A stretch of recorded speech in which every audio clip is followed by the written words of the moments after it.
మహిళా మండలి సోదరీమణులందరికీ నమస్కారం. ఈ రోజున 52వ డివిజన్కు చెందిన మన సఖీ జాతీయ మహిళా మండలి national joint secretary Yemula Seethakka KIMS హాస్పిటల్లో యాక్సిడెంట్ జరిగి చికిత్స పొందుతున్నటువంటి కొమరం రాజుకు 45,000 రూపాయల ఆర్థిక సహాయాన్ని చేయడం జరిగింది. కేవలం సఖీ జాతీయ మహిళా మండలి తరఫున 52వ డివిజన్లో వేముల సీతక్క ఈ కిమ్స్ హాస్పిటల్కి వెళ్ళి 45,000 రూపాయలను ఆ కుటుంబానికి ఇవ్వడం నిజంగా హర్షించదగ్గ విషయం.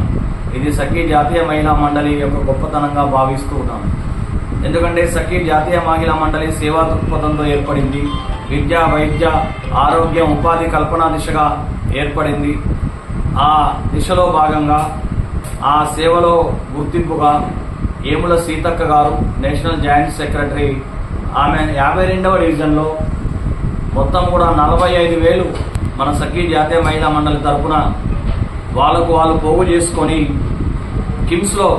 ఖమ్మం కిమ్స్లో చికిత్స పొందుతున్నటువంటి యాక్సిడెంట్లో తలకు బలమైన గాయాలైనటువంటి వ్యక్తికి కొమరం రాజు అనే కుటుంబానికి 45,000 రూపాయలు ఆర్థిక సహాయం చేశాం అని అక్క నాకు చెప్పడం చాలా సంతోషాన్ని ఇచ్చింది. సఖీ జాతీయ మహిళా మండలి తరఫున ఇంతటి గొప్ప కార్యక్రమాన్ని చేసినటువంటి ఏముల సీతక్కకు నా తరఫున సఖీ జాతీయ మహిళా మండలి తరఫున హృదయపూర్వక అభినందనలు తెలియజేస్తున్నాను.